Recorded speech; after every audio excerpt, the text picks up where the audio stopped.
Quote, 70,000 years ago, Homo sapiens was still an insignificant ape-like animal minding its own business in a corner of Africa. In the following millennia, it transformed itself into the master of the entire planet and the terror of the ecosystem. End quote.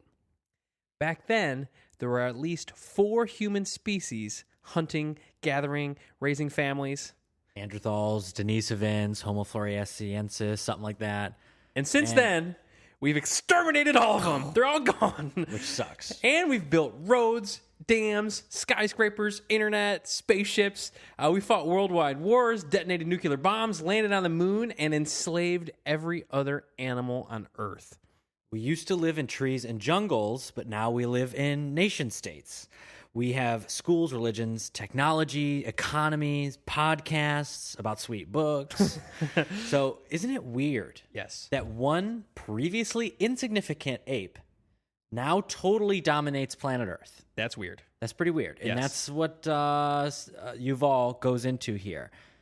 It's not an exaggeration here, because our buildings and our farms and our land that we use covers half of all the land on Earth. Okay? How the fuck did that happen? Yeah. How did humans come to run the world? That's the question Yuval Noah Harari answers in his books, Sapiens. This is basically a creation story of humanity. By reading Sapiens, you'll get a better sense of the history of Homo sapiens and the crazy world we've built. You will better understand yourself, society, religions, politics, and even your own family.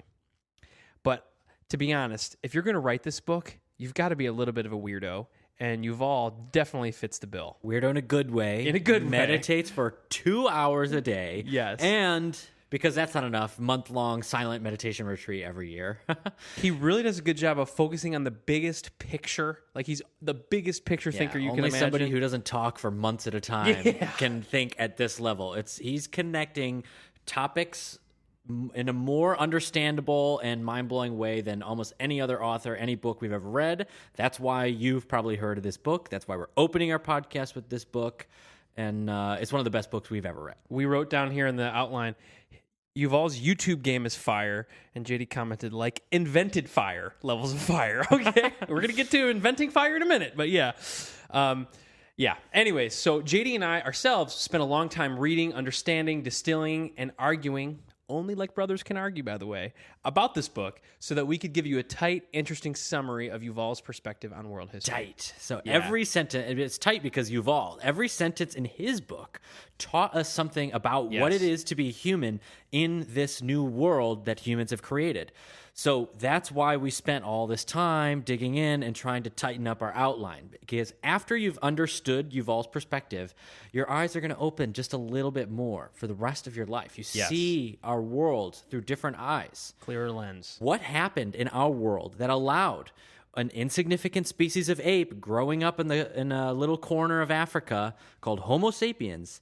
How did we come to take control of planet Earth? And to delve into this, he focuses on 4 revolutions that have occurred throughout Homo sapiens, that could be our name, Homo sapiens history. First, the cognitive revolution 70,000 years ago when our brains exploded in size and complexity.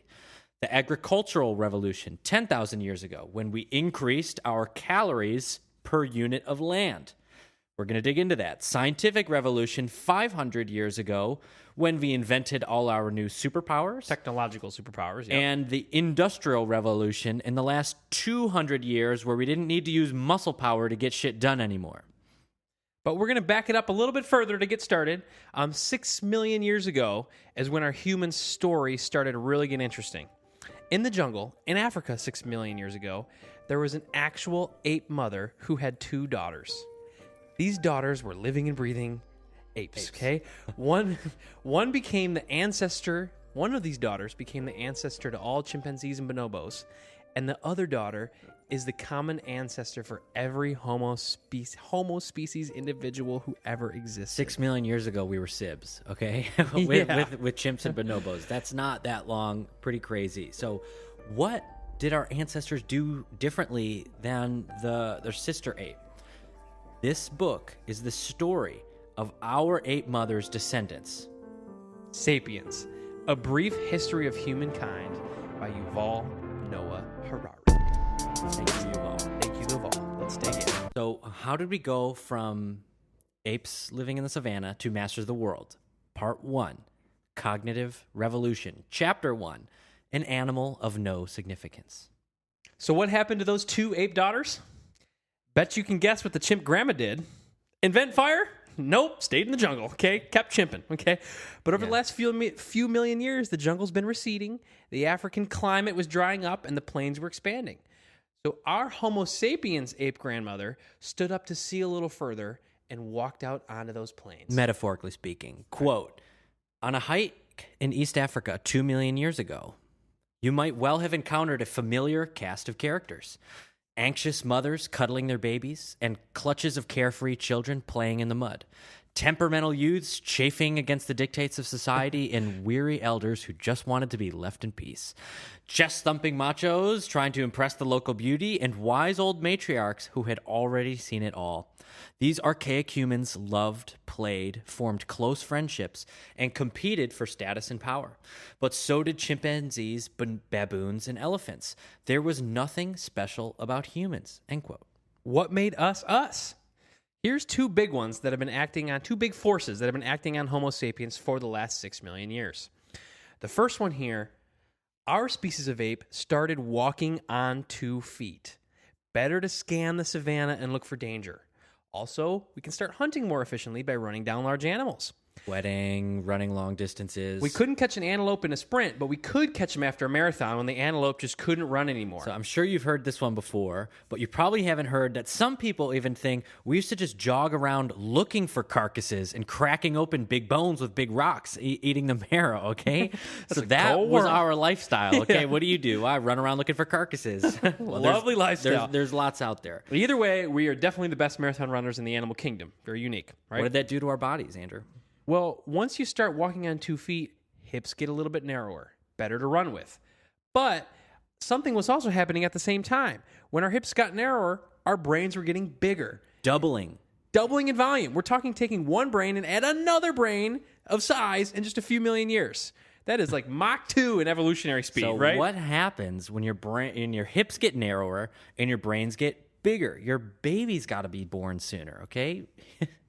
Human babies suck. They really suck. Yeah, they're potatoes. When for like giraffe months. babies are born, they drop like 6 feet to the ground and outrun lions. Okay, we can't even stand up for a year. Because this human baby pathetic quotient, mamas need more social networking to help in keeping the babies alive. Okay? They got to spend so much on their baby that they need help with other humans to make sure everyone can survive. Meaning we are more moldable from birth. We're born prematurely for our size and especially for our brains. Our brains haven't even started connecting and hardwiring and stuff. So we still have a lot more learning to do when we come out of the womb. More malleable out of the womb. Yeah. So we have bigger brains, narrower hips, and we're more moldable and socially complex from birth, right? That doesn't explain why we beat all the other animal species on Earth, but we've outlined the tools that Homo sapiens used to get the job done. That giant social brain was the key to unlocking an amazing survival hack. Quote, Homo sapiens conquered the world thanks above all to its unique language. Homo sapiens conquered the world thanks above all to its unique language, end quote. But we're not the only animals that can talk. Monkeys can yell, snake, get out of the tree.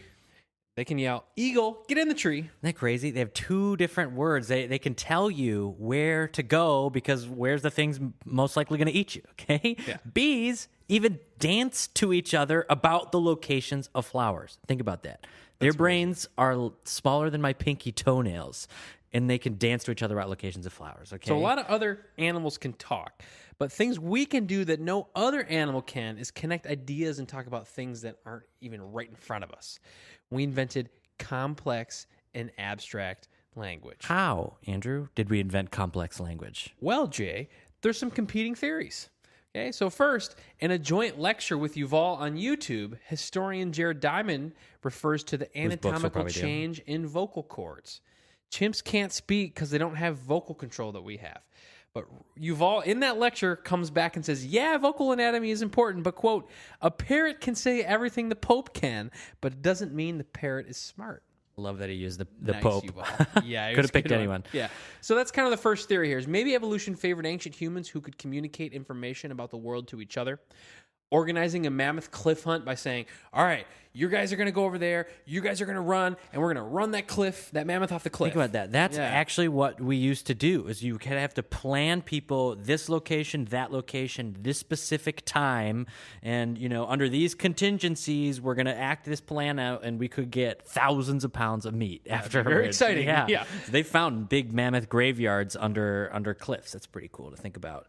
So that was one way, or the other way is, hey, watch out, I saw a poisonous snake by that bend in the river. Okay, that is important information for our ancestors to be transmitting to each other. Abstract information. We can organize our hunting, our defense, because we could communicate the whereabouts of big tubers, those all-important tubers, or water holes, or other things, okay? We're transmitting information about the world to our family, our kids, and it helps survive.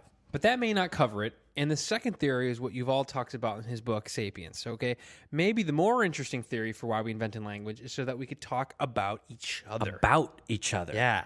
What's that? Is there a word for that? There is. It's called gossip, right? Gossip. That's what he says, that gossip is the reason that Homo sapiens take over the world. But we're going to elaborate a little more. Quote, Jay. It is not enough for individual men and women to know the whereabouts of lion and bison. It's much more important for them to know who in their band hates who is sleeping with whom, and who is honest and who is a cheat. End quote. Gossip allows us to develop relationships with more people. It increases the cohesiveness of our groups. If you can talk about people with other people, don't you feel close to each other? Okay, it can be argued. Everyone gossips. Let's get real. That evolution by natural selection wanted us to be able to talk about who got boobs over the summer. Okay, that's a possibility. It can be argued. Okay, gossip gives us the ability to talk about things that don't even exist. For the first time, probably in animal history, we could imagine things, communicate them, and have other people imagine and communicate them too. That's our secret sauce. Abstract, non-real-time stories about stuff that doesn't even exist right here. Yes. Humans took over planet Earth because of this key teamwork tool, language. And language evolved first as a way to maintain social cohesion. Gossiping about each other kept us together. So we've been evolving in small tribes for a few million years, give or take. We developed the ability to gossip, which we're actually discovering we think Neanderthals had too. They have the same brain protein that we need to develop our language parts of our brain. They have similar vocal anatomy. That's just pretty interesting to think about. They were probably like, hey, have you seen these crazy new African Homo sapiens? They're killing all of us. Wow. Okay, gossiping kept our group cohesion tight. And you probably couldn't work with different tribes because you couldn't communicate. They believed different things, or even speak a different language. Yeah, you didn't know them. It was very scary. But tribal cooperation behavior changed around 70,000 years ago. In the fossil records, archaeologists start finding something interesting. Before 70,000 years ago, most Homo sapiens skeletons are contained in East Africa only. You don't see Homo sapiens skeletons anywhere else. But after 70,000 years ago, closer, more recent, archaeological digs find Homo sapiens bones and tools appearing all over the world. What happened at that 70,000 years ago? Yeah. We went on a species-conquering winning streak that we have never come back from, and we're actually having to tone it down now. Yeah, for sure. That is the cognitive revolutions, and the Neanderthals and Denisovans and the hobbits in Indonesia couldn't keep up. They could probably talk, but they couldn't get big enough groups together like we could. That's one of the main ideas in this book. So we, Homo sapiens, evolved our language hack to cooperate with people that we didn't know. And that's probably what our other Homo groups couldn't do. Yep. Remember how we said that our language allowed us to talk about abstract, complex concepts? Well, that was the killer feature. That feature allowed us to increase our tribe sizes far beyond our ancestors' sizes or our fellow Homo species group sizes, right? Yeah. Our gossip grew into a more advanced language feature. shared imagination. And that's really what Yuval is saying was the cognitive revolution, is when we could share imagination with each other, not just imagine new things. That was probably a new feature too. But when you could transmit it to other people and get people to think things like, wow, Tool is a pretty cool band. Things that don't exist right here, right now. Okay. Yep. Quote, the ability to share imagination through language is the killer app that made Homo sapiens language better than all the rest. Legends, myths, gods, and religions appeared for the first time with the cognitive revolution. Our ability to transmit information about our imagination is what creates culture. Culture, that's right? the thing, and we're going to talk about in Selfish Gene. That is one of our species' most unique contributions to the world. Practical example from back in the good old days a million years ago.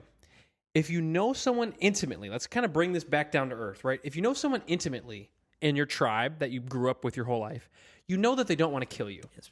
But if you don't know someone, you have to basically believe that anyone that you don't know wants to kill you.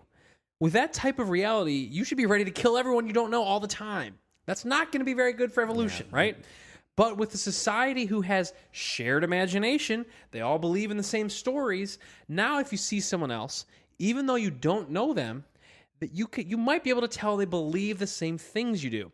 Things like don't kill strangers or don't idea. cheat, right? The line God, trust between people who don't know each other is now finally enabled. So here's another good example highlighting the importance of and the uniqueness of our shared imagination. Quote, you could never convince a monkey to give you a banana by promising him limitless bananas after death in monkey heaven, okay? Wow, what an idea, Yuval. But if you promise me a few virgins, eternal life after death, and let's be honest, a bunch of gold in the real world, yeah, I'll go on a crusade to the Middle East and kill a bunch of people for you, okay? Yeah. That was our ancestors a few thousand years ago. By ourselves, we're very similar to chimps. But you know what chimps can't do? They don't schedule lunch next Tuesday. They can't fly in a plane or attend a lecture. Can you imagine a lecture hall full of chimps, Jay? They kill each other. They can't mass cooperate. So here's a quote from a chimp science guy. That we actually used in our Righteous Mind podcast too, but it's just too good. It is inconceivable that you would ever see two chimpanzees carrying a log together. They can't cooperate with each other. Shared stories allowed tribal strangers to establish trust by appealing to a common god, mythical ancestors, or totem animal. And these shared stories got our separate, smaller tribes working together into larger groups. So we're going to talk about the group sizes later, okay? But a number that we have is 150. So that's called Dunbar's number. It was a scientist that we will get to in a little bit. Quote, beyond 150 people, any large-scale human cooperation, whether a modern state, a medieval church, or ancient city or archaic tribe, is rooted in common myths that exist only in people's collective imagination. So now, the main idea of that book is that these things only exist in our weirdo brains that just grew. yes, because of our collective imagination, you could get thousands of people at a rally chanting, "Make Babylon great again," right? They don't even know each other, but they're all cooperating together. That's our secret sauce. That's our magic. A few thousand years ago, our groups got so big and brought a new layer of complexity into the mix. This comes from Robert Sapolsky, Big Societies, Big Gods. Quote, it is only when societies grow large enough that big gods emerge. Big gods meaning deities who are concerned with human morality and punish our transgressions. Once our shared imaginations allowed us to break this 150-person barrier, world domination was imminent. A pride of lions or even 50 Neanderthals were no match for 500 Sapiens who all believe they're fighting for the same cause. And our boy E.O. Wilson calls this the social conquest of Earth. It doesn't exist if it's not social, okay? So what's the simplest answer to our original question? Why did Homo sapiens take over the world? Jay? Quote, shared imagination is the glue that has made us the masters of creation. And this is such a unique spin that Yuval takes that we're going to dive even a little bit deeper. Here's some examples of shared imagination. So a long time ago, we're the lion tribe. We believe in the lion spirit. The lion god gives us this land to live on. All tribes who believe in the guardian lion spirit are on the same team and believe the same things. Another piece of shared imagination, the Detroit Lions. Okay? They shared imagination leads to caring about the people you don't even know throwing a weird ball in a striped grassy field. Such a deep point, he marinates even further. This is a really, really interesting little story here, so we're going to get into it. General Motors. This is all under the rubric of shared imagination. We're going to pull back into a historical timeline in a minute, but we want to bring that shared imagination idea home. Yes. General Motors Corporation, where our mother works today. In what sense can we say that General Motors actually exists? There's lots of vehicles, but the vehicles aren't General Motors. It has factories, machinery, showrooms, but that's not the company. General Motors employs mechanics, accountants, secretaries, engineers, but that's not the company, those employees. Even if a freak disaster wiped out all employees, showrooms, inventory, etc., General Motors would still live on. They could continue to borrow money, buy new machinery, and keep making cars. GM isn't necessarily invulnerable or immortal. If a judge were to mandate the dissolution, its factories would remain standing and its employees and shareholders would continue to live, but GM itself would immediately vanish. In short, GM has no essential connection to the physical world. Here's the big idea. GM is a figment of our collective imagination. Not just GM. All corporations. All corporations. All governments, churches, stories, rules, laws.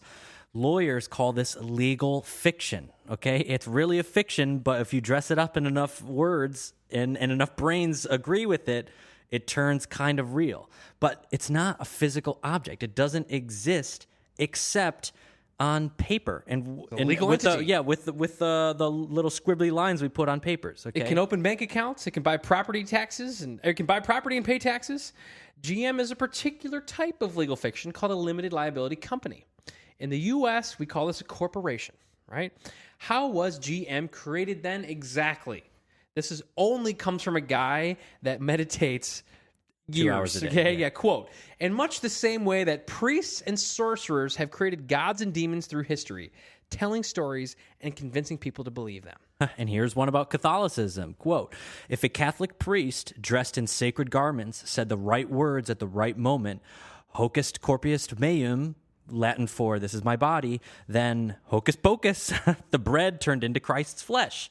In the case of GM, quote, if a certified lawyer followed all the proper liturgy and rituals, wrote all the required spells and oaths on a wonderfully decorated piece of paper, and affixed his ornate signature to the bottom, then hocus pocus, a new company was incorporated. These are some crazy ideas here. Yes. But it makes sense when you pull back far enough that everything, corporations, government, churches, rules, laws, are figments of our collective imagination. And here comes the laser. Mind-blowing quote here. Quote, there are no gods in the universe, no nations, no money, no human rights, no laws, and no justice outside the common imagination of human beings. That's pretty crazy to think about. Dinosaurs, ichthyosaurs, even before the dinosaurs, none of these things create gods, nations, money, human rights, laws.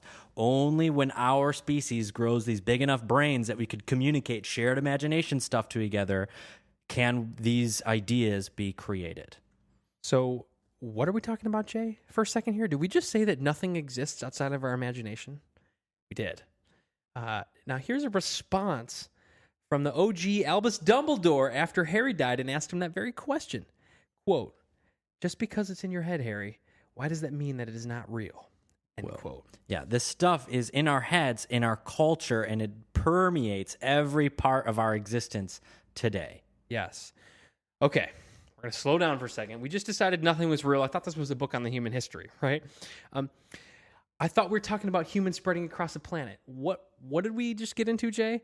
What we were talking about was that the reason we spread across the planet was our collective human imagination. How did Homo sapiens go from being homo tenders for saber-toothed tigers to dominating every ecosystem on Earth? And that shared imagination was necessary.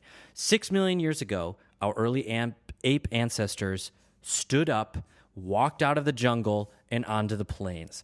That gave us narrower hips And our bigger group sizes gave us bigger brains, meaning our babies had to be born sooner, meaning that we needed to cultivate deeper social networks to help us raise these kids, and the bigger brains to handle all the social maneuvering, the gossiping, the relationships, the reciprocity.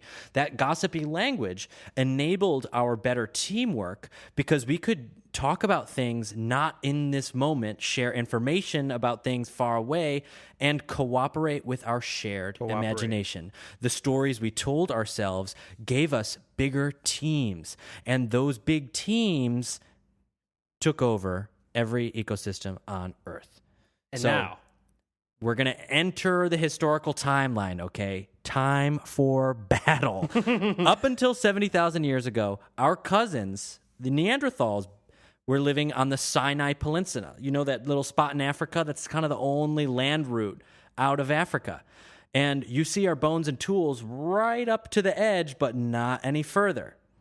Neanderthals were bigger, stronger, and probably as intelligent as we were. If not more. They had slightly bigger brains. We know that they spoke. We know that they painted their faces. We know that they cared for their elderly, okay? We know that because we have actually found skeletons with tons of arthritis and like broken legs that kind of healed up. There's no way that person could have survived without the help of their tribe. So we know they cared about each other. They created art. They talked.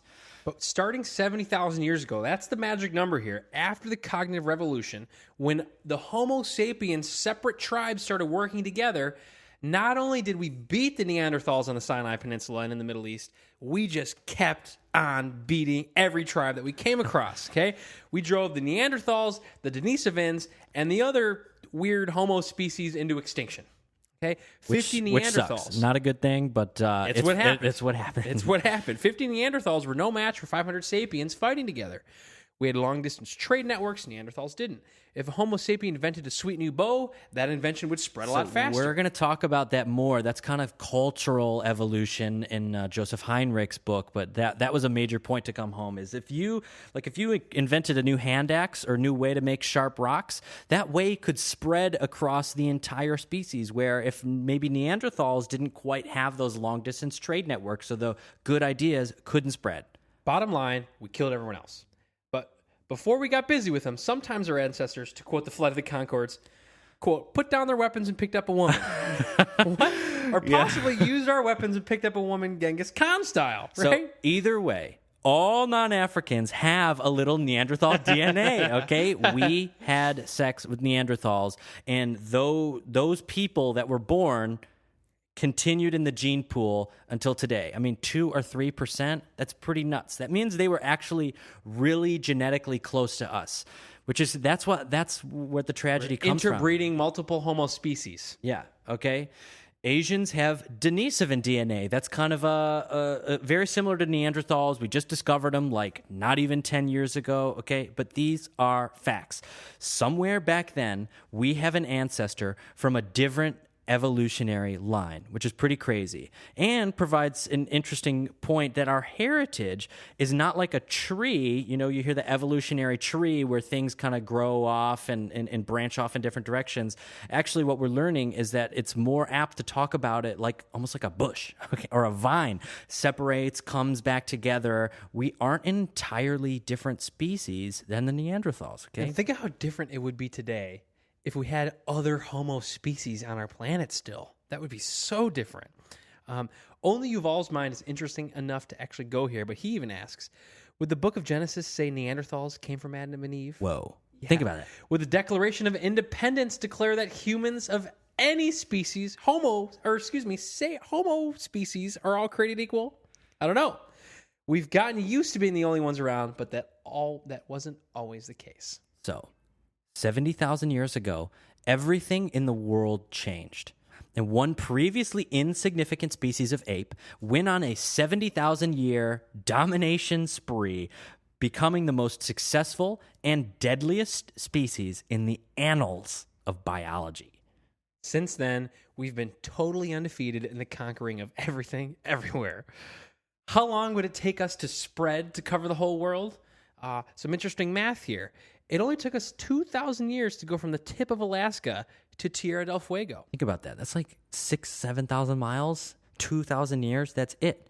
7 to 8 miles a year. But that's only 7 to 8 miles a year. And Yeah. no other animal in history has even come close. Think about how many ecosystems you have to master. You start way up in the Arctic tundra. You come down through the mountains, a lot of plains, a lot of forests. Boom, you hit some desert. Then you get some more jungle, swamps. And that's just through North America. That's halfway there. You have to learn a lot about your environment and be able to spread that information very quickly, which is what our language ability allowed us to do. And a little highlights, if this was Sports Center, they'd be showing highlights of our Homo sapiens extinction list, okay? Listen to this. There used to be giant saber-toothed cats. We killed them all. There was 15,000-pound, 22-foot-tall giant ground sloths. There was 20-foot-tall bears that guarded the Bering Strait and probably slowed our migration in North America. Major slowing up. And that was I think they're called short-nosed bears, maybe. In the 15,000 years since our ancestors crossed the Bering Strait, the Americas lost over 75% of their large animal species. 75% of large animals in 15 years. 15,000 years. 15, yeah. Whoa.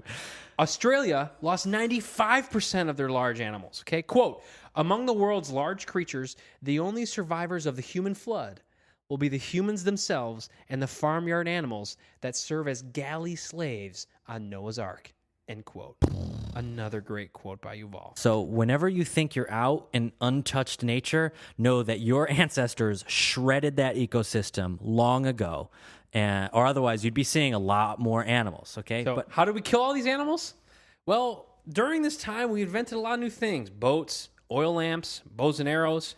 With bigger tribes, better inventions spread more quickly, and someone could specialize in being an arrow maker. And once shared stories allowed us to order up into groups bigger than those small tribes you mentioned, we up and went on that nonstop conquering spree. So to understand our evolutionary journey, we're going to get into the minds of our early Homo ancestors for a minute, okay? Little caveman. Chapter 3, A Day in the Life of Adam and Eve. Let's take a look at what we can say about how our ancestors lived starting about 70,000 years ago. We can start off by saying that both them and us were shaped by tens of millions of years of natural selection. So that is thousands and thousands of generations of ape parents raising ape children who were molded to live in a certain social structure. So blank slate, my ass, okay?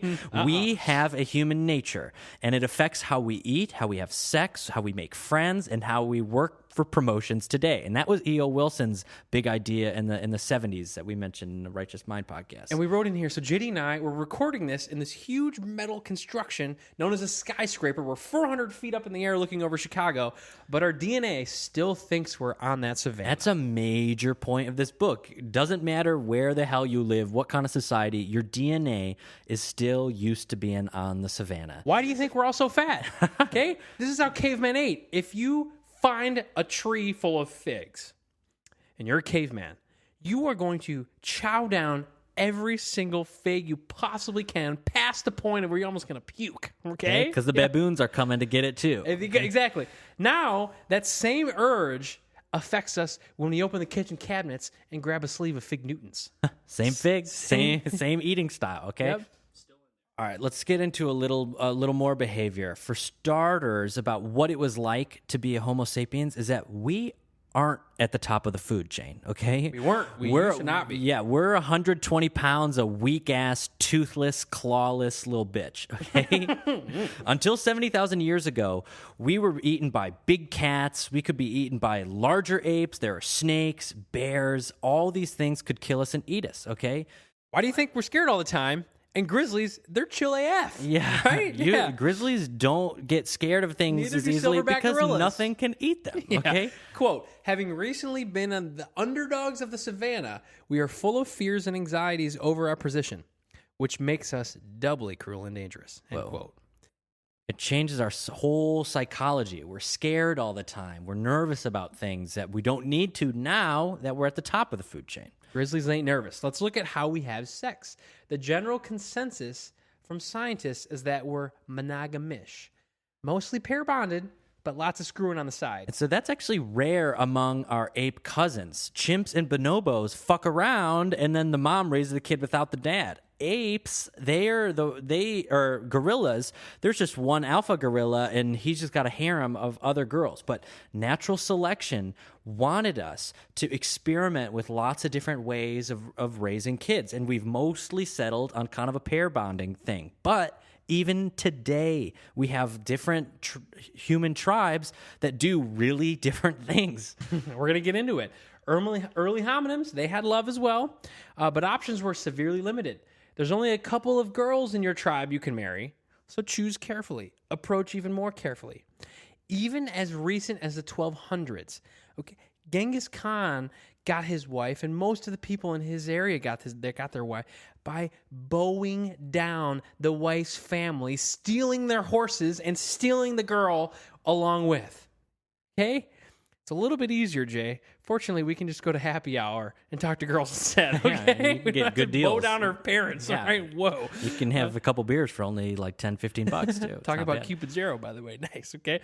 Even in 2019, the Beri Indians of the Amazon believe a good mother will have sex with all the best dudes in the tribe so she can create the best baby by mixing up all the guys' you think you're going to make a good baby with only one dose of sperm? Are you crazy? Yeah. You need to get all the sperm in there. On the opposite side of things, the Ache people, hunter-gatherers in the jungles of Paraguay, they believe that when an old Ache woman becomes a drag, it's proper for a young Ache man to sneak up behind her and boom, kill her on the head with one axe blow. Okay, so there's lots of crazy ways to be a human. Natural selection hasn't really decided on one yet, but mostly we have. So here's another way or aspect to our lives, especially in the ancient times, is Early that hominins. you're not going to be lonely.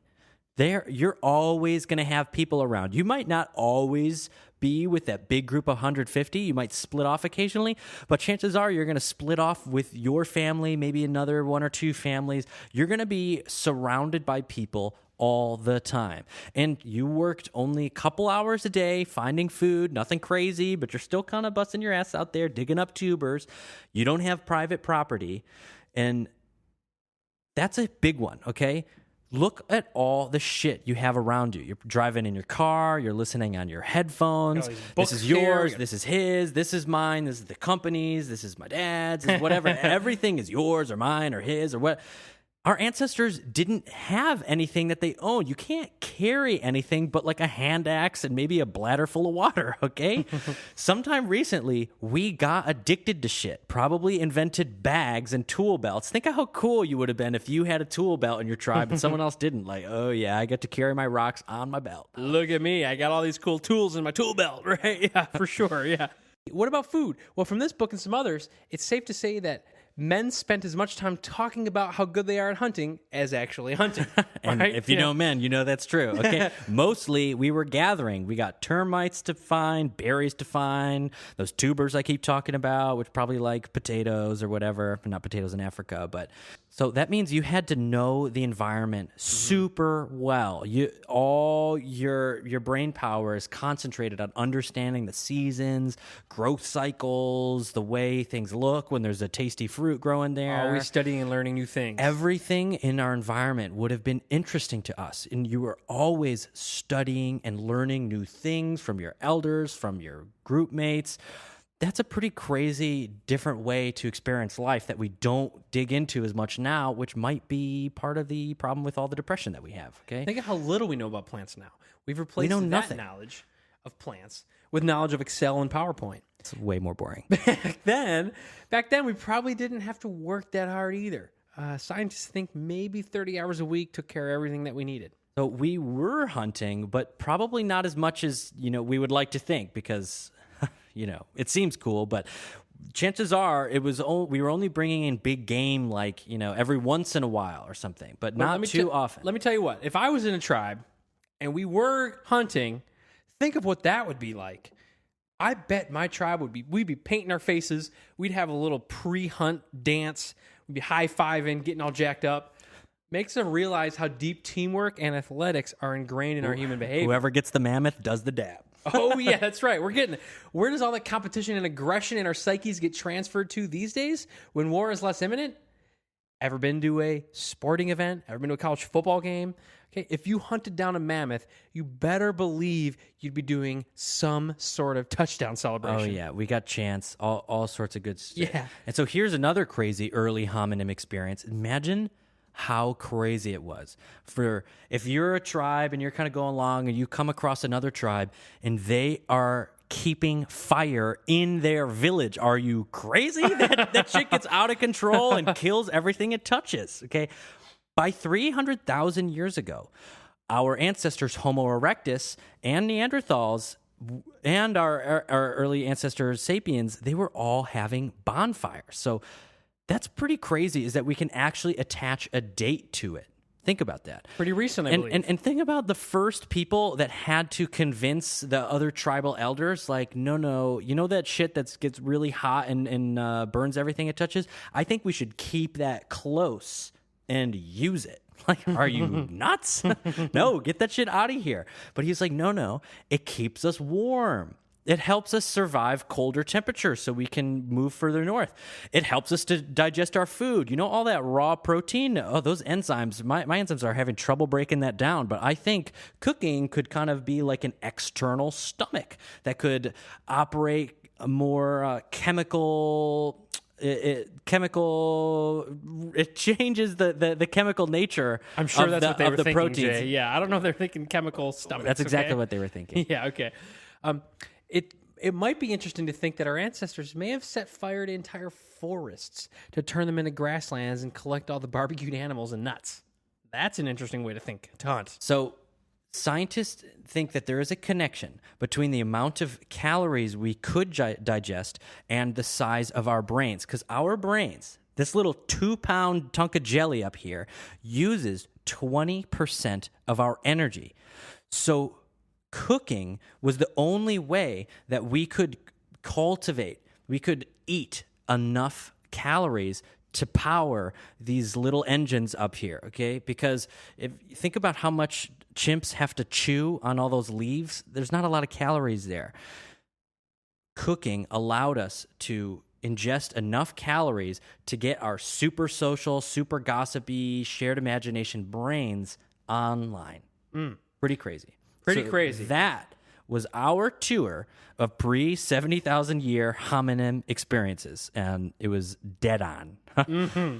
And just to kind of, we're going to round this out with a little talk about how big our tribes were for all those millions of years. Remember how we talked about 150 people? Yeah. Does that have a name, Andrew? It does, JD. It's called Dunbar's number. It's a very famous sociological study by Robin Dunbar. According to Wikipedia, Dunbar's number is the cognitive limit to the number of people that you can maintain stable social relationships with. AKA people you'd invite to your wedding today. Yes. What he said was that you can calculate how big a group size is. Like, take capuchin monkeys. Say their brain is so big.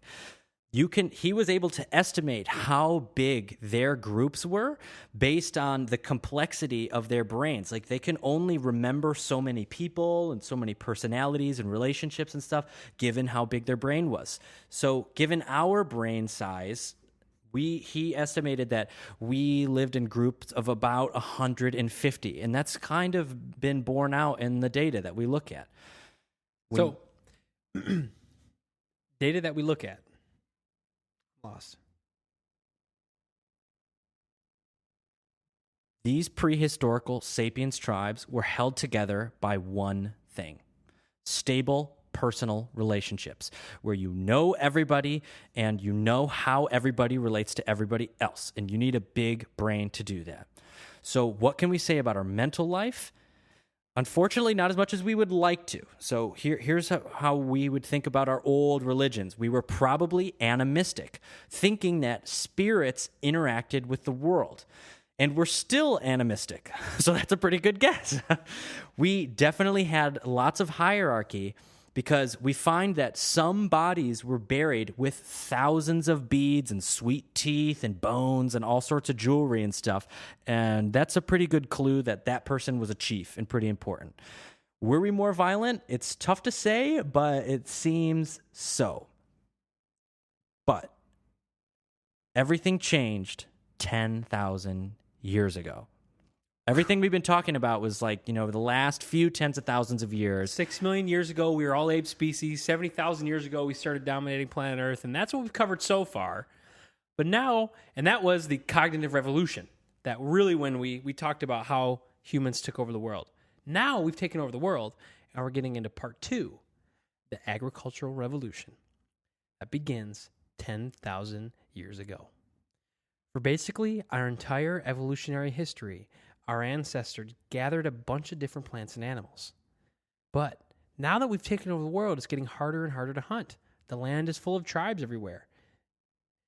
Side note, at the same time, the climate started warming out of the last ice age. Good timing, Mother Earth. Okay? Mm-hmm. And some smart people started noticing something. Hey, there's this tasty grass that keeps growing around. This is interesting. And it keeps growing year after year in the same places. And the longer we stay in this spot collecting this tasty grass, the more tasty grass seems to grow. And it's even growing on the paths to our home.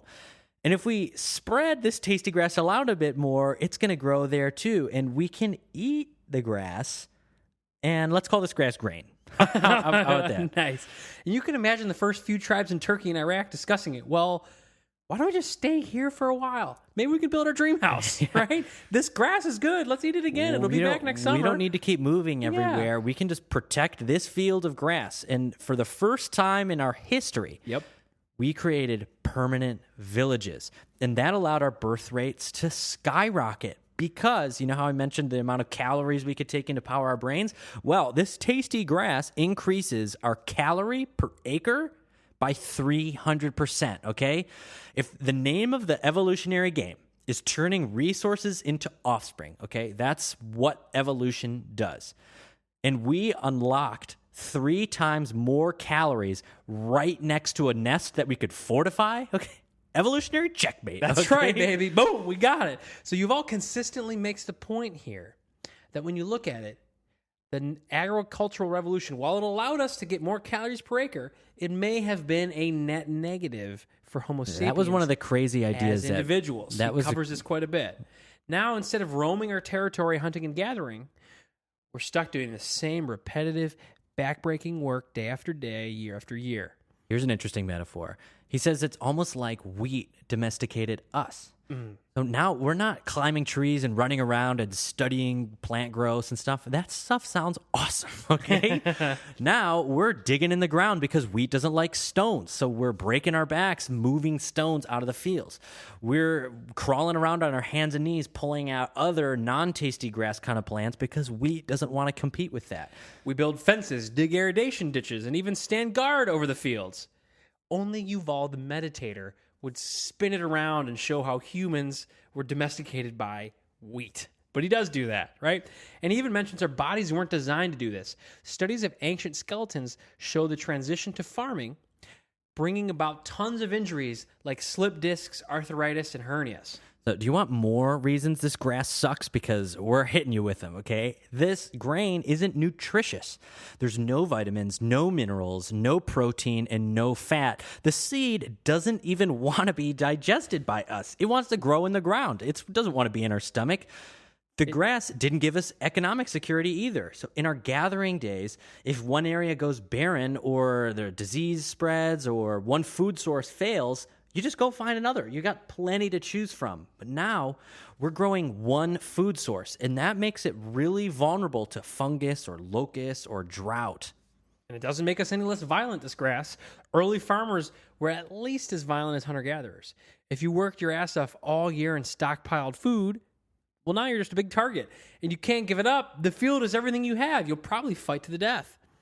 This encouraged us to join into larger and larger groups, villages to cities to eventually kingdoms, in order to protect our piles of grass. All about the piles of grass. That storing these piles of grass led to war. I didn't farm good this year, but you know what? I'm just going to kill that guy and take his grain, cows, whatever. So I'm going to build a fence to protect my pile of grass that I've got here. The first defense contracts were set up to protect grain and cows. The Sanskrit word for war literally means a desire for more cows. That's really what it boils down to. Yeah. Now, the more people are alive under the agricultural system, we can't go back. We can't reverse it because the system is necessary to be keeping everyone alive. We have so many people, you can't go back to hunter and gathering because that doesn't give us enough calories. So the system is worse than what we had before, but it's irreversible. And he says the agricultural trap snapped shut on Homo sapiens. Nice quote. Luxuries tend to become necessities and to spawn new obligations. Quote, we thought we were saving time. Instead, we revved up the treadmill of life to 10 times its former speed and made our days more anxious and agitated. And he's talking about the agricultural This revolution. is just the agricultural revolution, I know, okay? we haven't even gotten to today. Yeah, yet. if rice is stressful, yikes. Quote, everywhere, rulers and elites sprang up, living off the peasants' surpluses and leaving them with only a bare subsistence. These forfeited food surpluses fueled politics, wars, art, and philosophy. They built palaces, forts, monuments, and temples. The extra they produced fed kings, government officials, soldiers, priests, artists, and thinkers. History is something that very few people have been doing, while everyone else was plowing fields and carrying water buckets. End That's quote. one of the fire quotes of all time. History is something that very few people have been doing while everyone else was plowing fields and carrying water buckets. Only a dude that meditates a month a year can figure that one out. Until the late modern era, 90% of us were peasants. The little extra bit that you produced fed people who fill our history books. 12,000 years ago, there were 5 to 8 million people. Think about that, 5 to 8 spread across all the whole world. That's 12,000 years ago. 2,000 years ago, 10,000 years later, there's 250 million. whoa, Big change. 50x. That shit happened fast. By 7,000 BC, the biggest city on Earth was in Turkey and had 5 to 10,000 individuals. But at its height, Rome had 100 million subjects. Damn. Think about how big that team group thing got over the past few thousand years. How these shared stories, that shared imagination that we focused on, hopped up on farming, that creates this exponential growth that we're talking about. Our human groups used to top out at about 150, and now, a few thousand years ago, we were taxing 100 million people at a time. How do we get these huge groups working together, Jay?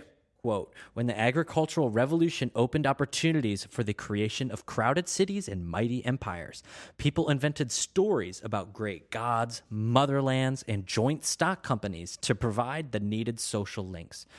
While human evolution was crawling at its usual snail's pace, the human imagination was building astounding networks of mass cooperation, unlike any other ever seen on Earth. So how do we say that we got past that 150 person barrier? Collective imagination. These empires said, we're all Romans.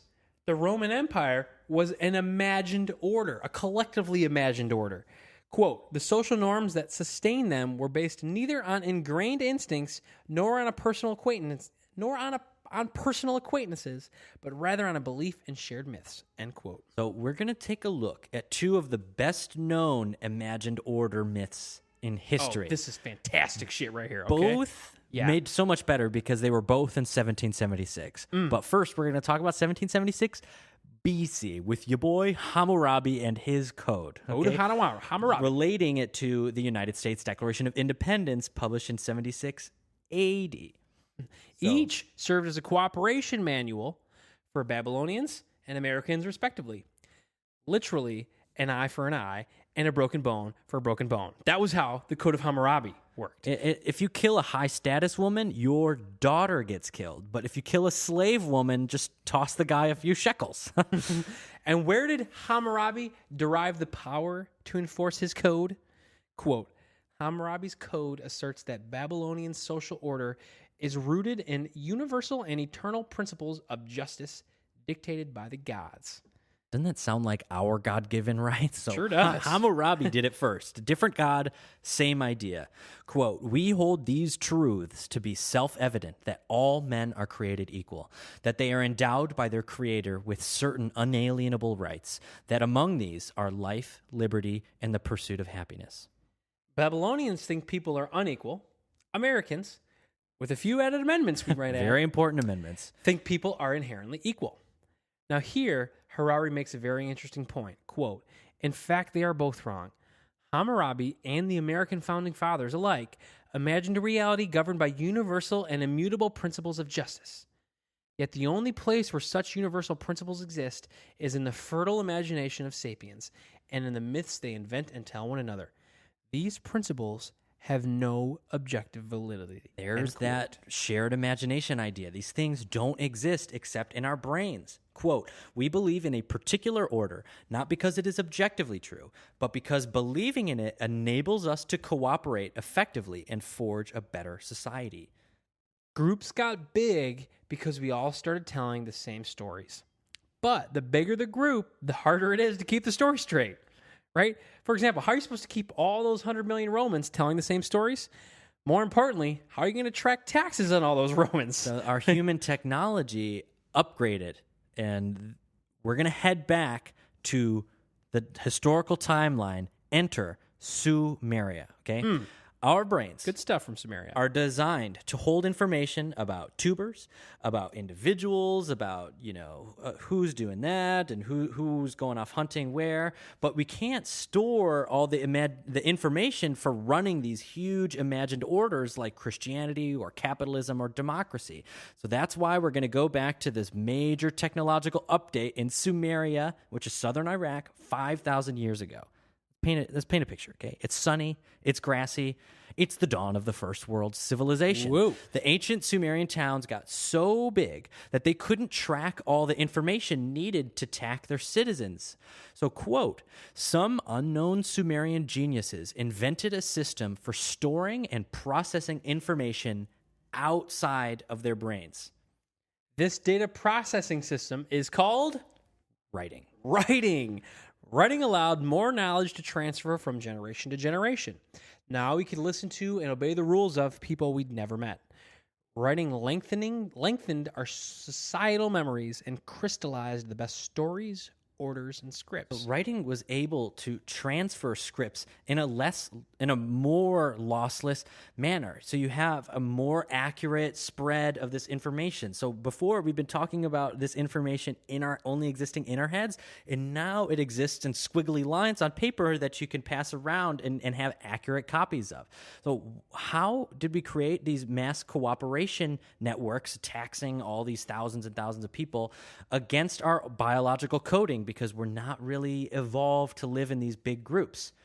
Give the tribal stories a bunch of time, space, and written language, and the stories start to battle for a mind share of humanity.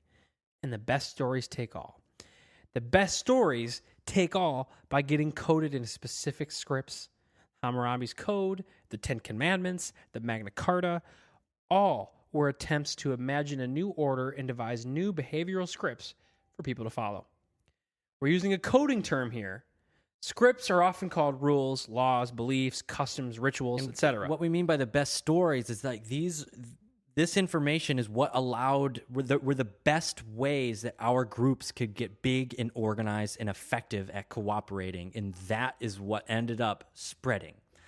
Quote, myths and fictions accustomed people to think in certain ways, to behave in accordance with certain standards, to want certain things, and to observe certain rules. They thereby created artificial instincts that enabled millions of strangers to cooperate effectively. This network of artificial instincts is called culture, and writing catalyzed culture. The direction of history is for small, simple cultures to gradually coalesce into bigger and more complex civilizations. The Mongol Empire dominated huge swaths of Asia and even Europe. Christianity converted billions of people. The Latin language spread throughout Europe. These things sometimes broke up a bit, but, quote, these breakups are temporary reversals in an inexorable trend towards unity. Very inexorable. Kind of sounds like Shantaram, by the way. Yeah, But the best way to see this trend is to think about the number of separate little human worlds that used to exist, okay? 10,000 years ago, we were in thousands of isolated little bands roaming or farming different parts of the world. We talked about there's only like 5 to 8 million people, but you're spread across all the continents. Think about how many separate little worlds existed, little languages and stuff. There's no connection between these tribes. But 2000 BC, only a couple thousand years later, there were a few hundred city-states and empires. Crazy. And now we're basically living in one intercollected world, unless you live in North Korea. We got a geopolitical system where our planet is divided into internationally recognized states. We've got basically one economic system, capitalism. We have one legal system recognizing human rights and international law, blah, blah, blah. For the most part. And the same scientific system. So we all believe in order, rule, and law, not because it's objectively true, but because it enables mass cooperation now on a global scale. Mass cooperation wins. Mass teamwork wins. The best team wins. So let's go team. Homo sapiens mass cooperation strategy breakdown here. According to Yuval, there were 3 universal mass cooperation forces that started by 3 different types of people whose jobs never existed before, okay? So listen to these 3 people and think how each job that they created was so unique in the history of... It connected us together, right? Yeah. Merchants, conquerors, and prophets. These people can only exist in a more connected world than that of 10,000 years ago.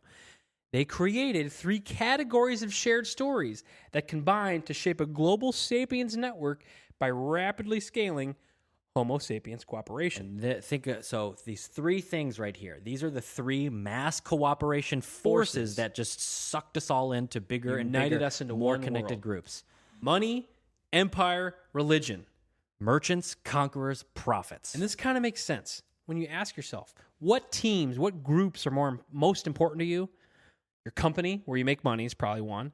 Your country that survives you and protects you is probably another one. And your religion. Those are 3 important groups that unite people together. So we're going to break each one down, starting with money. What the mass is it? cooperation forces. Number 1, money. Quote, money is anything that people are willing to use in order to represent the value of other things for the purpose of exchanging goods and services.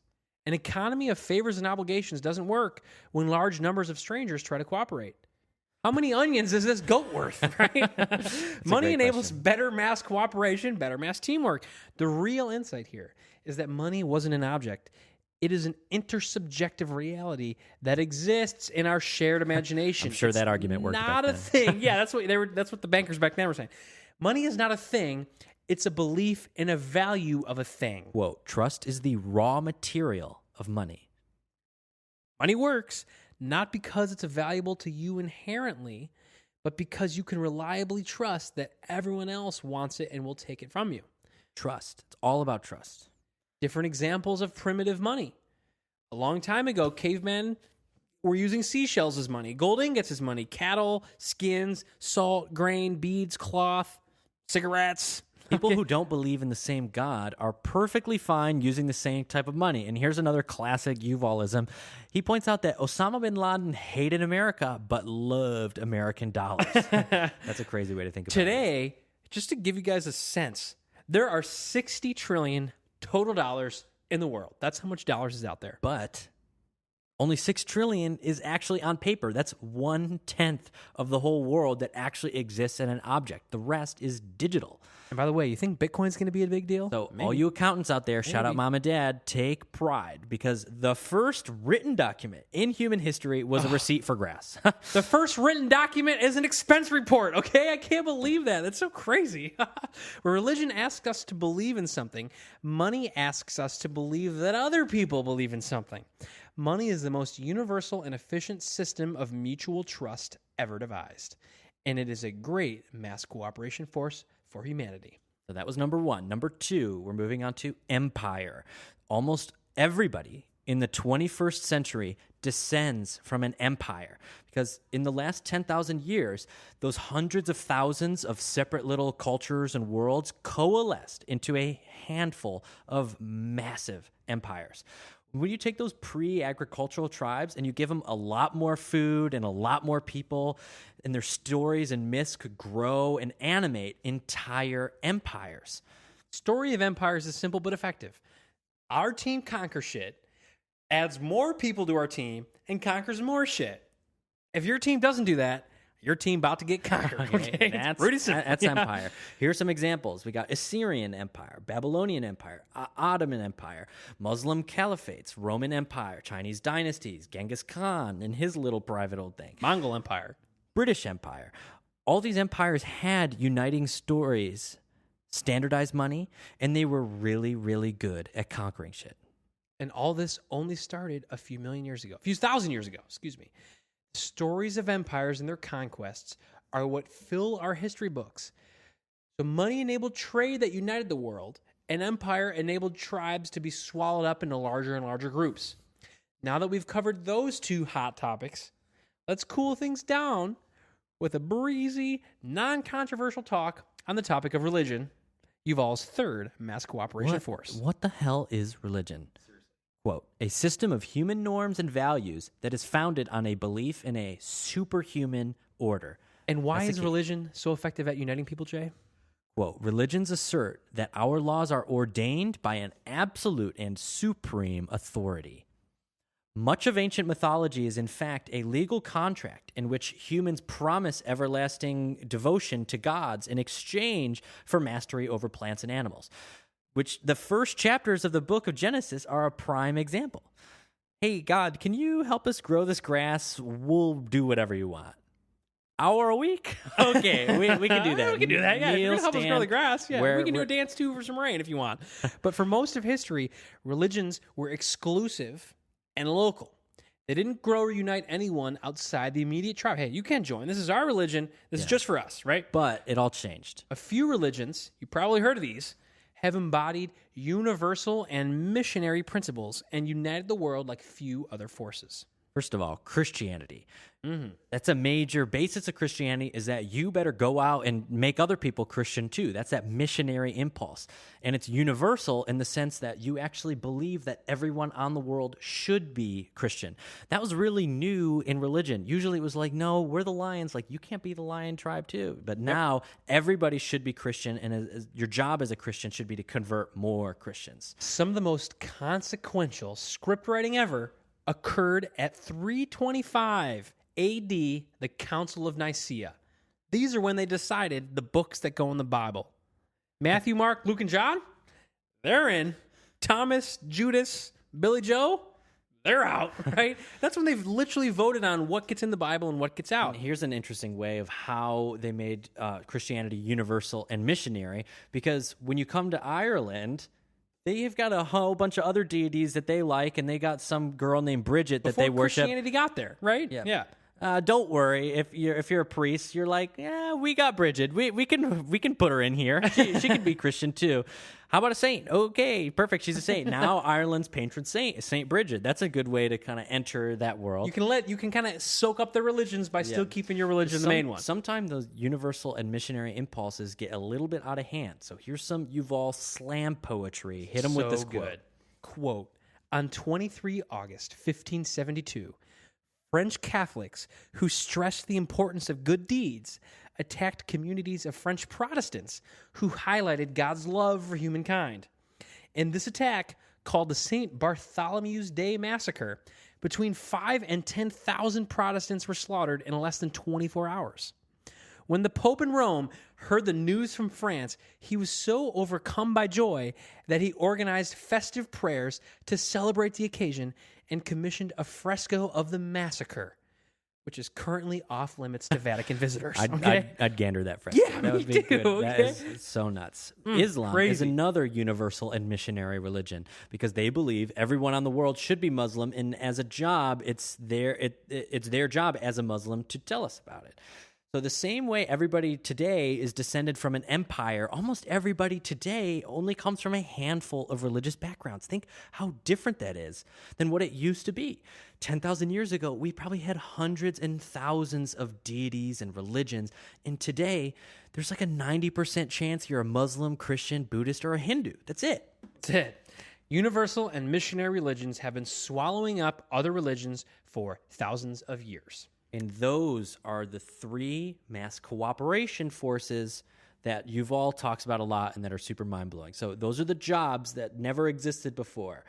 Merchants, conquerors, and prophets. Using money, empire, and religion to unite the entire globe. So far, we've covered the history of our human societies, from apes in the jungle to 100 million taxed Romans. That's a pretty big jump. And Let's do a quick review here, Jay. Yeah. Come on.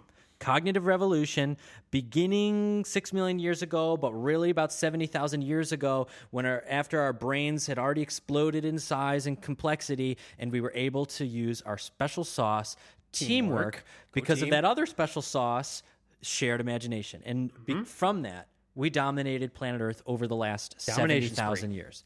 Agricultural revolution 10,000 years ago, we began farming and making receipts for tasty grass. Very important. Got to have Love both those those receipts. things. That's where the three uniting forces acted on our farmer ancestors to unite them. And merchants, conquerors, and prophets came up with money, empire, and religion. And those cooperation networks have been growing exponentially for the last 10,000 years. But something really weird happened just 500 years ago, in about 1500 AD. And here's a really interesting mind trick that Yuval plays on us to get us to think about how different things were from 1,000 years ago to 500 years ago. So here's a quote. Quote, or say a Spanish peasant to have fallen asleep in AD 1000 and woken up 500 years later to the din of Columbus's sailors boarding their ships. The world would have seemed to him quite familiar. But had one of Columbus's sailors fallen asleep and woken up to the ringtone of a 21st century iPhone, he would have found himself in a world strange beyond comprehension. So what the hell happened there? happened? We're going to get into part 3. The scientific revolution starting 500 years ago. 1500 AD. So for most of history, not much changed. And then in the last 500 years, the tiniest little sliver of history, everything changed. In the last 25 generations, our human population has increased 14x, but our human production has increased 240x. Okay, what happened? Science, okay? Until the scientific revolution, most human cultures did not believe in progress. When does shit get better? You could be farming, not trying to think of things. The farm outputs the same number of crops every year, no matter what. You can't really change it. So the typical pre-modern ruler invested in shit that would make him seem awesome. He did not invest in shit that would grow his kingdom's economy or to make life better for his citizens. What could you improve, right? That's Nothing hilarious. gets better. Yeah. So I better make myself look dope. Example primo numero uno is those Egyptian pharaohs and their pyramids, right? That doesn't help the economy. That just makes them look sweet. Okay. During those times, every religion claimed that everything that could be known already was known. Which makes sense, because how convincing would you be if it was like, well, I don't know, our religion doesn't know the answer to that. So A good religion. Yuval says that the great discovery about 500 years ago was ignorance. And that's another one of his crazy ways to think Yeah. about something. There were actually a lot of things that we didn't know, and investing in scientific research could teach you those things and give you powers. That's the main key, is that when you learn something, you can have a power that nobody else has. And nobody said it better than Francis Bacon in one of the all-time quotes, knowledge is power. Because Francis Bacon didn't just think of science as knowing something or knowing the truth, but actually giving us new powers to do new things. And he probably was in a pitch meeting with the Duke trying to get some funding. And so what are you going to say? Like, oh, we can figure things out, or Knowledge. My knowledge will give you power, Mr. Duke. Okay, yeah, for sure. That'll get you some investment. Yeah, it will. Now, quote, poverty, sickness, wars, famines, old age, and death. It's death itself were not the inevitable fate of humankind. They were simply the fruits of our ignorance. Science. If you invest in science, your empire will grow. So where did the scientific revolution begin? Western Europe. And why? That's the bigger question. Why was it in Western Europe? So one partial answer that comes from a book, Why Nations Fail. So here was a really interesting idea, is that after the Black Death in the 1300s, maybe 40% of people died, and Western Europe kind of dealt with it a different way. they got rid of serfdom and created a more equal society with more benefits to all the members because there weren't enough people, so your labor wages went up. So that kind of that created a society where more people had say in the government. And then here's another reason for Western Europe: a culture that increasingly emphasized individualism and that think for yourself kind of attitude might have had something to do with it, aka Enlightenment. Yep. Another reason for Western European dominance, Max Weber credits the Protestant work ethic. JD and I were discussing this, and we're pretty sure that Gutenberg's printing press didn't hurt much either, okay? By signing the Treaty of Westphalia, European countries agreed to a balance of powers, which created a bit of a keeping up with the Joneses effect on the whole continent. All the countries had to keep up with each other. You better get good guns. That's right. Because of this perpetual arms race, Europe was the first to invest in scientific research in order to discover new superpowers like firearms, cannons, and boat technology. And it's a very guns, germs, and steel kind of answer, which we're going to do. But China was so big and so uncontested in its power that it didn't have any other Joneses to keep up with. Like, they invented gunpowder, and they're like, why would we use this? Nobody's even close. Yeah, so we're the Middle Kingdom. We don't care, yeah. right? So you know all the big players from the scientific revolution. You got your boys Galileo, astronomical peeping Tom. You got Isaac Newton, the apple lover. You got Rene Descartes, I think, therefore I am. You got Copernicus. No, seriously, guys, Earth ain't in the center. Burn him, okay? Telescopes, gravity, solar system, all of this stuff happened during the scientific revolution. An important name that you may not have heard before is the name Henry Oldenburg. He was the first guy to get every scientist to publish their work openly. So its scientific revolution is not only the focus on science, but the focus on open science. Now we can build on each other's research. That was a good business move, too, by the way. Good job, Henry Oldenburg. It's not truth for truth's sake, because that doesn't get your shit funded, okay? Knowledge ain't useful, and you're not going to get funded if it's just knowledge. People pay for power, not knowledge. So Yuval has us think about this. Think about which cow study is going to get funded. If you're going to run a study to ask how happy cows are in the rain, how they feel about rain, or how do you increase milk production, which one's going to be more useful? Which one's going to get research, okay? Yeah, I think we're going to know. Scientific research is expensive, and you got to ask who's going to pay and why. And here's a really interesting historical story that kind of outlines this weird dilemma between knowledge and power. In 1768, a bunch of scientists left England to explore the South Pacific and measure the distance to the Earth to the sun. How did they do that? They needed to measure the exact angle of the sun from wildly different spots on Earth and then use some trigonometry to figure it out. It's totally crazy. Sweet measurement, by the way. And they actually were pretty on. That's incredible. The expedition was captained by James Cook, and the ship and the crew were provided by the Royal Navy. And oops, they discovered a massive continent called Australia and said, this huge island belongs to our tiny island now. So here's the question. Was Cook's ship a scientific expedition protected by a military force, or was it a military expedition with a few scientists tagging along? The interesting idea here is that the scientific revolution and modern imperialism were inseparable. So who paid for all this scientific research? European imperialist governments. Government is science's sugar daddy. It's not our words, it's Yuval's words. Yeah, I know. Again, he's crushing it. Science was like roids for empires. That was our words. They explored mostly to take new land, but also to create new knowledge.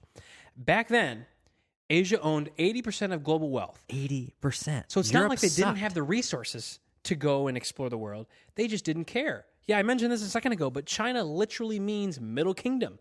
If you are already the center of the world, there's no need to go exploring. Why would we go explore? The Middle Kingdom's here, right? But the mastery of the Americas and the wealth created with it led the Europeans to conquering the Ottomans, the Persians, the Indians, and the Chinese. And when everybody finally woke up to the name of the game, science and imperialism, it was too late and Europe was in charge.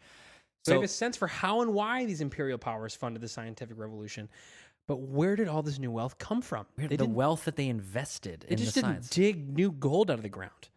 They built a system which allowed wealth to fund growth by creating new technology. Chapter 16. We've missed a few, but we'll hit some. Capitalist creed. For most of history, the local economy has stayed the same. We mentioned this. There wasn't a belief in that the future will be better. Farms produced the same crops each year. Nobody was inventing any sweet new vertical farming techniques, that's for sure. So why would you ever invest your money in new technology, new science? The pie doesn't grow. Quote, to understand modern economic history, you really need to understand just a single word, growth, end quote. For the economy to start growing, people needed to trust that the future was going to be better than the present. Otherwise, you wouldn't make an investment in the future. So that trust in the future comes from science. Because the reason the economy has exploded continuously for hundreds of years now is because we continuously come up with new technological gadgets, like the internal combustion engines or railroads or CRISPR. We're still going. Gene editing. By enabling new powers, science has enabled trust in the future, the key ingredient in a growing economy. Remember how we said money, the raw material of money is trust? Well, science creates trust in the future. Yes. The new law of capitalism is growth. A pharaoh who pours resources into a pyramid is not a capitalist. But a scientist who pours resources inventing a light bulb is a capitalist. So we're bringing it back to one of our favorite years, 1776 Good year. AD. This is why, where your boy, I love that we said your boy Adam Smith. He published The Wealth of Nations, and he blew society's brains sure out. did, Because back then, everything was zero sum, like we've been talking. Pie doesn't grow. If you get more of the pie, they get less. But Smith changed that by saying, quote, an increase in the profits of private entrepreneurs is the basis for the increase in collective wealth and prosperity. Yuval says Smith's idea is, quote, one of the most revolutionary ideas in human history, end quote. And Yuval boils Smith's ideas down to this. Greed is good. By becoming richer, I benefit everyone, not just myself. Egoism is altruism. Adam Smith says the pie will grow if everyone tries to do what's best for themselves. And everyone is already out for themselves. But this is okay because economic growth is win-win. Grow your slice and grow the pie at the same time. Big pie, more pie. Love the pie, eat the pie, grow the pie, right? So here's a great trust in the future example. So Spain's investment in Columbus's crazy idea to take a bunch of ships and sail off to nowhere. So Columbus had the science to believe the earth was round, and he convinced King Ferdinand and Queen Isabella to use their funds to help Columbus create new powers with their new shipping routes. So that was one of the boldest Series A funding pitches of all time. Series USA funding, okay, I might say. Columbus convinced the Spanish royalty that giving him a little money now would give them a lot of money later, and Spain won big. Yeah, they had land, tobacco, sugar, bounty, and they started kicking all their neighbors' asses because before long, every country in Western Europe was on a capitalist-funded imperial/scientific expedition bender. That's right. Europe wording. was shipping greedy-ass conquistadores all over the world. The secret to all these new scientific and geographic discoveries was a new concept created from trust in the future, the concept of credit. Humans, quote, agreed to represent imaginary future goods with a special kind of money called credit, end quote. New quote, credit enables us to build the present at the expense of the future. Quote, key thing, your credit is only good if you pay your debts back. Here's a little story on the power of this new invention called credit. In the early 1500s, the Dutch state was the backwoods of the Spanish Empire. Spain had all the money and all the power. But in the early 1600s, the Dutch won independence from Spain, replacing the Spaniards as master of the ocean highways. They built a global Dutch empire and became the richest state in Europe. How did they do it? Well, it had to do with credit. Spain was like, whatever, I'm the king. I don't have to pay you back. Look at my empire. What you going to do, bro? I don't need to pay you. But the European creditors started noticing the Spanish king declining credit rating and stopped funding his expeditions. The Dutch could finance their expeditions better than the Spanish, but they had secured the trust of the burgeoning European financial system. You ever heard of the Dutch East India Company? There it is, right there. Yuval, quote, capital trickles away from dictatorial states that fail to defend private individuals and their property. Instead, it flows into states upholding the rule of law and private property. So, end quote. Capitalism enabled growth, but as any cancer researcher could tell you, that growth has negative side effects sometimes. So here's a dark side of capitalism, that Colonial businessmen imported about 10 million human beings from Africa and forced them to grow sugarcane and tobacco and dig in mines for free so that Europeans back home could enjoy sweet tea and sugar barons could enjoy huge profits. This wasn't state-controlled. It was purely economic enterprise.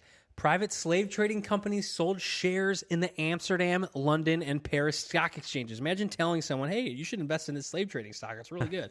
Middle-class Europeans looking for a good investment bought these shares. Here's some more Yuval slam poetry. Quote, when growth becomes a supreme good, unrestricted by any other ethical considerations, it can easily lead to catastrophe. Some religions, such as Christianity and Nazism, have killed millions out of burning hatred. Capitalism has killed millions out of cold indifference coupled with greed. Like pretty much every complicated topic. Yeah, whoa, by the way, whoa. Capitalism, wait, let's say that again. Some religions, such as Christianity and Nazism, have killed millions out of burning hatred. Capitalism has killed millions out of cold indifference coupled with greed. Not even talking about the billions of animals. Yuval goes into factory farming and stuff, which didn't exactly fit the outline, but that's not a good thing either. But like pretty much everything else, capitalism has positive and negatives. So for starters, basically everyone currently living above the poverty line, which is like billions and billions of people, well, you can thank capitalism for that. It has probably created a world that nobody but a capitalist is capable of running.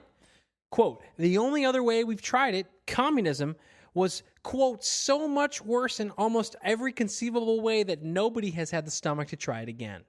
So some say we just need a little more patience. Just keep reinvesting debt capital into the pie, and that will get big enough for everyone. But how will that happen? We're taking it to the last revolution that we were talking about in this book. We've gone cognitive. We've done agricultural. We've done scientific. And now we're on to industrial. Chapter 17, The Wheels of Industry. Science and capitalism working hand in hand. The modern economy grows thanks to trust in the future and the willingness of capitalists to reinvest their profits in increased production. But that's not enough. Every bit of work ever done in our history was done by muscle power fueled by solar power. Think about that. If you're digging something, you got to use your muscles to dig it. If you want to move a rock, you got to use a muscle to move it. Maybe it's in animals, but still, it's not that efficient. It all comes down to powered by grass, okay? Basically, everything's been powered by grass, and that sucks. Everyone was fueled by solar energy, captured and packaged in wheat, rice, and potatoes. And even when cooking these farm-grown potatoes, Homo sapiens were, quote, staring in the face of the most important invention in the history of energy production and failed to notice it. Nobody saw the potential of that jumping tea kettle lid. What a bunch of idiots, okay? If that steam can push a tea kettle, it can push a piston, too. Boom. Steam engine. Steam engine. Not that hard. Steam power was the first time in history we didn't need to use animal power to get stuff done. Yuval probably wrote this after a 30-day meditation retreat because it's such a crazy quote. 2 centuries ago, electricity played no role in the economy, but a series of inventions turned it into our universal genie in a lamp. We flick our fingers and it prints books, sews clothes, keeps our veggies fresh and our ice cream frozen. It cooks our dinners and executes our criminals. It registers our thoughts and records our smiles, lights up our nights and entertains us with countless television shows. Few of us understand how electricity does all these things, but even fewer can imagine life without it. Damn, Yuval. Chill out, bro. You're so good. Who teams up cooking dinners and executing criminals in the same quote? Only Yuval. So we've made it all the way from 6 million years ago, ape ancestors, to the present day.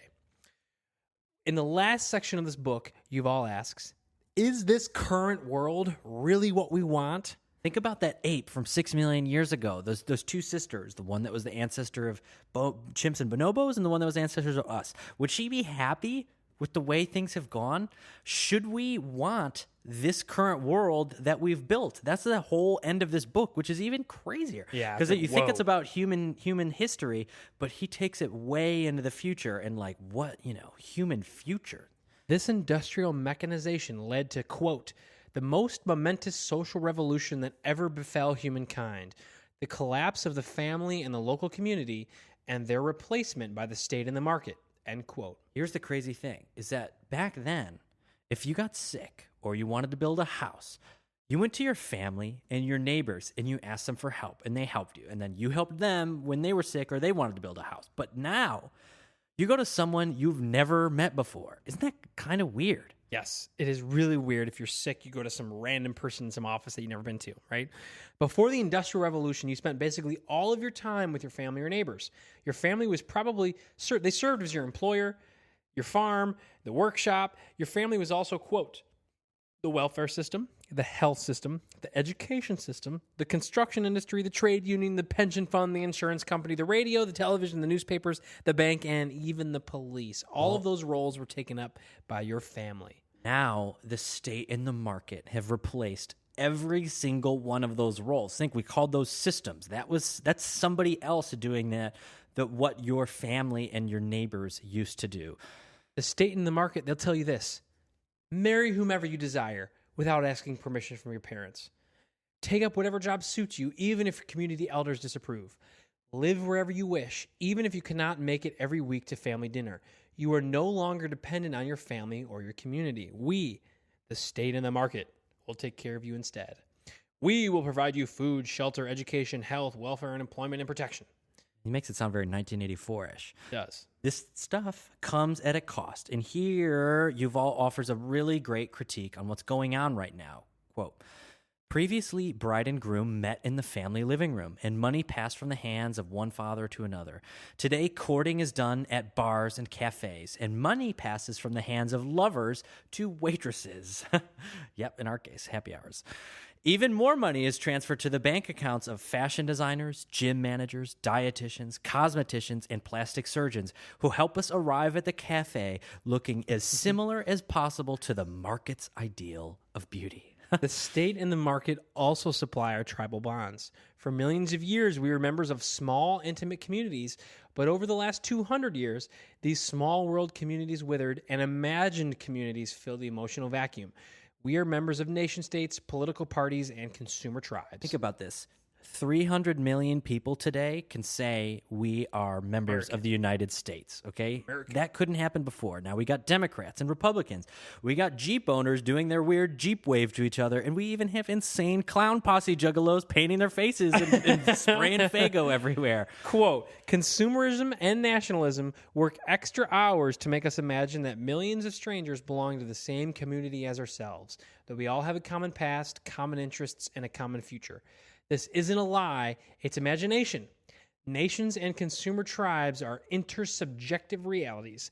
They exist only in our collective imagination. Honestly, that's probably the thing we've been saying most in this entire book. Collective imagination. Collective imagination. We're all making this stuff up. Quote, as long as millions of Germans believe in the existence of a German nation, retell German national myths, and are willing to sacrifice money, time, and limbs for the German nation, Germany will remain one of the strongest powers in the world.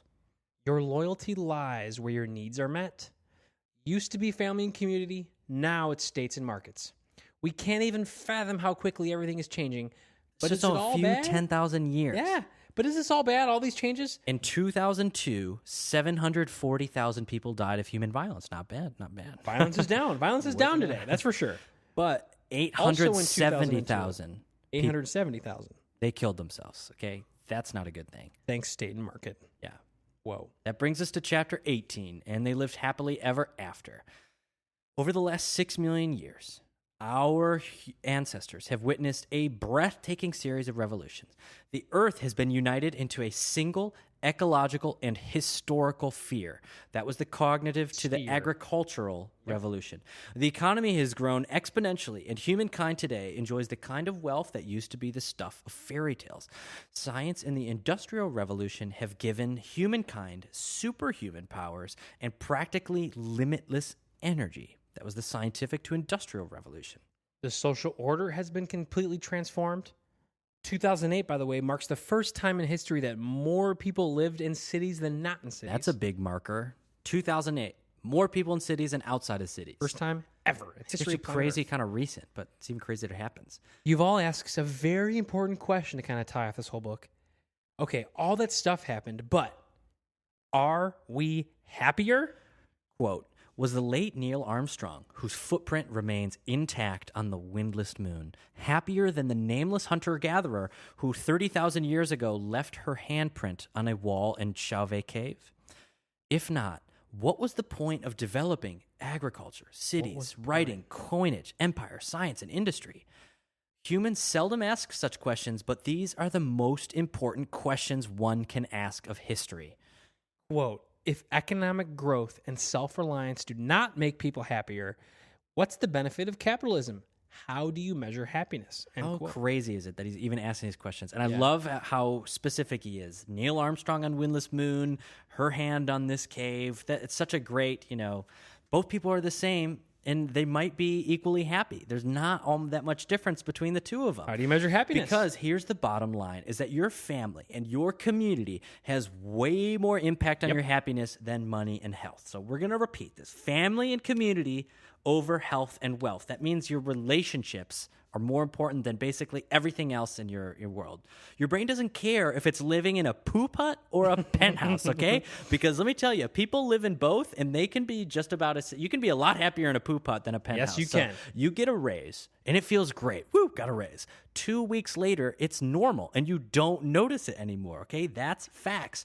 Happiness consists in seeing one's life in its entirety as meaningful and worthwhile. Quote from Nietzsche, quote, if you have a why to live, you can bear almost any how.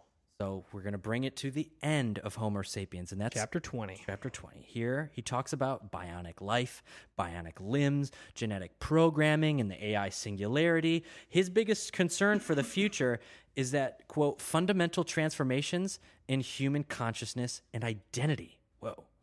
But he wrote a whole new book on that. That was called Homo Deus. It's really good. A quick summary is that the scientific revolution may be the most important biological revolution since the origin of life.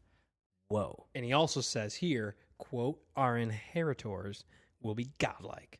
So that book was really good. Highly recommended. But here's the afterword. Of the Sapiens. Animal that became a god. 70,000 years ago, Homo sapiens were homo tenders for saber-toothed tigers. That was our words. Since then, we have spread to every continent. We have ravaged every ecosystem, and we have taken firm control over planet Earth. In the first time in Earth's history does one species dominate like this. Quote, today, Homo sapiens stand on the verge of becoming a god, poised to acquire not only eternal youth, but also the divine abilities of creation and destruction. Quote, we advanced from canoes to galleys to steamships to space shuttles, but nobody knows where we're going. E.O. Wilson summarizes the whole story when he says this, quote, the real problem of humanity is the following. We have Paleolithic emotions, medieval institutions, and godlike technology. Love that quote. Think about that. Our emotions are from the Stone Age, way back a million years ago. Yep. Our institutions are medieval. We talked about how Western Money, Europe empire, invented religion. science Yep. because of the Black Death in the 1300s. Yep. And then our godlike technology that gives us crazy superpowers. So he ends the entire book with this sentence that's a real mind-bender quote. Is there anything more dangerous than dissatisfied and irresponsible gods who don't know what they want? Boom. Fucking Yuval. Okay? That is the book Sapiens. You think it's a history book, and then it turns into a crazy philosophical book. like, is this what we want? So, And a note for all of our listeners, if you made it this far, first of all, thank you, and we're honored that you enjoyed listening. We tried to record this podcast as though Yuval was directly over our shoulders, watching to make sure that we told his story right. watching and laughing. Yeah, and laughing a little bit. We tried to make him laugh a little bit at the same time. We probably slipped up, but hopefully not too much. We really tried to stick true to what he was saying in the book. Basically, we strive for scientific accuracy and a good story. So overall, this podcast is about this book, Sapiens, A Brief History of Humankind, and how much we loved it. So the book is significantly better than our podcast. Go buy the book. Go buy the book. Go read all his books, and we really hope you enjoyed it. That concludes Brother Books taking on Sapiens, A Brief History of Humankind.